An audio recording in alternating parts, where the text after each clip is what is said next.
जय माता दी दोस्तों, आप सामने देख रहे हैं कि भवन पे सजावट का काम शुरू हो चुका है। आप ये सुंदर नज़ारा कालिका भवन के पास का देख रहे हैं, जो कि गेट नंबर 5 के पास में है। यहाँ पे अभी काम आपको स्टार्ट हो चुका है नवरात्रि का। हाँ, लेकिन अभी बता दें, अभी फूलों का लगने का काम नहीं स्टार्ट हुआ है। आर्टिफिशियल जितने हैं सारे लग रहे हैं।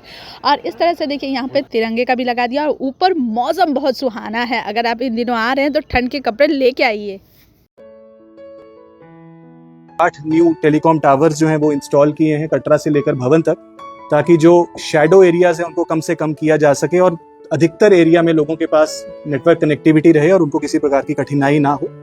फिलहाल फिर भी कई सारे लोग जिनके पास अभी भी प्रीपेड सिम्स रहते हैं और शायद वो कनेक्ट नहीं कर पाते हैं अपने परिजनों के साथ, उसके लिए बोर्ड के द्वारा इस बार फ्री पीसीओ फैसिलिटी इंट्रोड्यूस की जा रही है, जो कि अर्धकुंवारी, सांझी छत और भवन 3 जगह पे इस नवरात्रि से शुरू होकर लगातार उपलब्ध रहेगी। अगर कोई भी व्यक्ति कहीं से भी, अगर हम थोड़ी देर आगे बढ़ते हैं तो शुभ्रा भवन का निर्माण कार्य पूरा किया गया है, वो भी नवरात्रि में यात्रियों के लिए उपलब्ध होगा।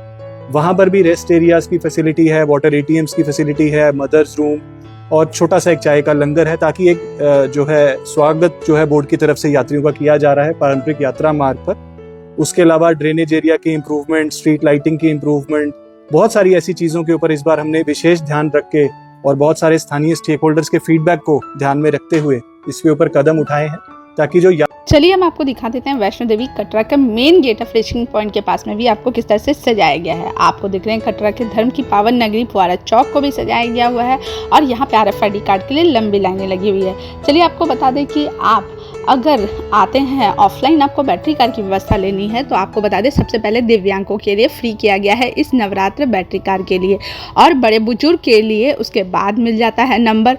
उसके बाद अगर आप ज़्यादा सीनियर हैं, सीनियर सिटीजन के बाद ही आपको अलग मिलेगी। चलिए आप इस सुंदर नज़ारा कटरा के मेन रेलवे स्टेशन का देख रहे हैं, जहाँ की रेलवे स्टेशन पर श्रद्धालुओं की भीड़ देख रहे हैं कि इस वक्त कैसी आई हुई है। माता रानी के पावन नवरात्र स्टार्ट होने से पहले ही कटरा की धर्म नगरी, पावन की धर्म नगरी में भीड़ की संख्या बढ़ चुकी है।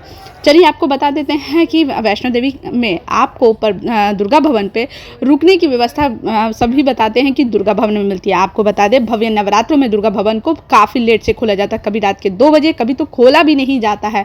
इसलिए अगर आ रहे हैं तो अपनी सुविधा साथ में ले कर जरूर आइएगा, और रुकने की सोच रहे हैं तो थोड़ा सा पेशेंस रखना पड़ेगा। अगर खुलती है दुर्गा भवन तो आपको यहीं पर मिल जाएगी व्यवस्था, और नहीं खुल पाएगी तो फिर आपको कॉरिडोर के अंदर में ही सोना पड़ेगा। तो इस तरह की व्यवस्था दुर्गा भवन पर रहती है। आपको इस तरह से बेड मिल जाते हैं, कंबल मिल जाते हैं दुर्गा भवन में। आप ऊपर 3 मंजिला आकार में है। इस तरह से आप सामने में कैश काउंटर के पास में जाइएगा, यहाँ से आपको कैश दे के आपको यहाँ से कंबल की व्यवस्था मिल जाती है। यहाँ पे आपको स्वच्छ टॉयलेट की व्यवस्था, बाथरूम की व्यवस्था आराम से मिल जाती है। लेडीज़ और जेंट्स की अलग अलग फैसिलिटीज़ मिलती है। यहाँ पे लॉकर की भी व्यवस्था आपको मिल जाती है, और यहाँ से आप आराम से अपने सामानों को रख सकते हैं। हाँ, लेकिन ताला लेके आपको आना जरूरी होगा। और कुछ इस तरह से काफ़ी लंबे आकारों में दुर्गा भवन आपको फैला हुआ है, तो आप दुर्गा भवन में भी स्टे कर सकते हैं अगर खुलेगी दुर्गा भवन भव्य नवरात्रों में तभी। अदरवाइज़ आपको बता दें कि कोई व्यवस्था नहीं रहती है दुर्गा भवन के में रुकने की। आपको हम बेसिन दिखा देते हैं। यहाँ पे दुर्गा भवन का मतलब फैसिलिटीज़ तो ठीक रहती है, अंदर अच्छी रहती है, लेकिन स्वच्छ रखना आपका काम होता है। यहाँ पे बहुत ही अच्छा शौचालय की व्यवस्था मिल जाएगी फीमेल का, और सुबह नहाने का 4 बजे व्यवस्था मिलती है, दिन भर नहीं। और ये सुबह 6 बजे के बाद आपको खाली करा देते हैं दुर्गा भवन को। हाँ, आपको बता दें, वॉश बेसिन भी, नहाने का व्यवस्था बहुत ही अच्छा रहता है, और आपको बाथरूम की व्यवस्था भी बहुत ही अच्छा दुर्गा भवन में रहने को मिल जाती है।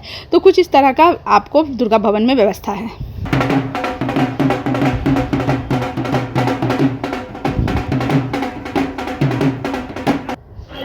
चलिए आपको बता दें, पार्वती भवन पे लॉकर की व्यवस्था मिल जाती है। यहीं पे आपको नहाने की भी व्यवस्था मिल जाती है। आप अगर ऊपर जाइएगा ना तो आपको ऊपर में पार्वती भवन में फर्स्ट मंजिल पे लॉकर की व्यवस्था मिल जाती है। यहाँ से देखिए माता रानी का भवन क्या झिलमिल जगमगा रहा है, और स्वर्ग से कम नहीं लग रहा है इस समय माँ का भवन को। बहुत ही खूबसूरत तरीके से लाइटिंग की व्यवस्था रहती है, आपको हर तरह से आपको देखने को मिल जाती है। यहाँ पे 3 तरह के देखिए कि आपको लेजर शो देखने को मिल रहा है, मतलब लाइटिंग की व्यवस्था देखने को मिलती है। और भव्य नवरात्रों में माता रानी का भवन तो इतने भव्य तरीके से सजा होता है कि आपको क्या बोले, जैसे लगता है कि स्वर्ग से उतर के आ गए हैं फूलों की वर्षा करने के लिए देवी देवता। तो कुछ इस तरह से भवन आपको सुंदर सा नज़ारा देखने को मिल जाता है।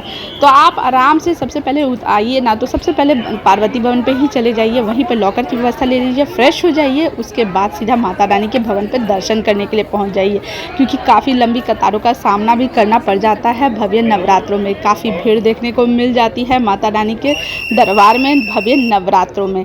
तो कुछ इस तरह से माहौल आपको देखने को इस भव्य नवरात्र मिलेगा। चलिए बता दें, भव्य नवरात्रों में होटल की व्यवस्था आपको बहुत दिक्कत होती है, तो आप चले जाइए निहारिका कॉम्प्लेक्स के अंदर में। निहारिका कॉम्प्लेक्स में शक्ति में आपको आराम से डॉर्मेट्री की व्यवस्था मिल जाती है।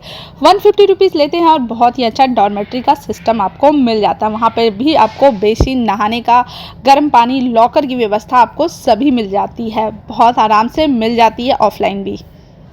ये आपको बता दें, जगह जगह पे इस तरह की फ्रूट की व्यवस्था भी आपको मिल जाती है। अगर आप फलाहार करना चाहते हैं तो यहाँ पे फ्रूट की व्यवस्था आपको जगह जगह पे इस तरह से मिल जाते हैं। आप आराम से खरीदिए और खाइए फलाहार।